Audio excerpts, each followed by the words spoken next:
High!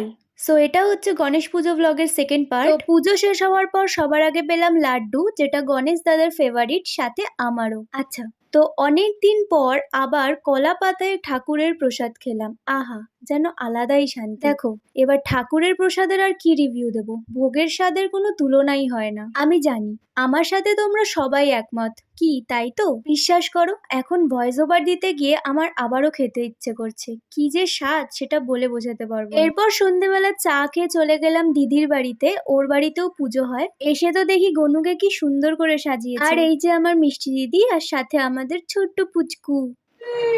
আমিও জল খাবো। কি কি কি কি কি কি কি কি কি কি কি আরে ফোন না, আমি তো ঘুরে যাচ্ছি। দেখেছো? দেখো আরেকজন ফোন নেওয়ার জন্য কি করছে। রাতে ওর বাড়ি প্রসাদ খেয়ে মামা বাড়ি ফিরে এসে জমিয়ে গল্প করতে করতে দিনটা শেষ করলাম। বাই।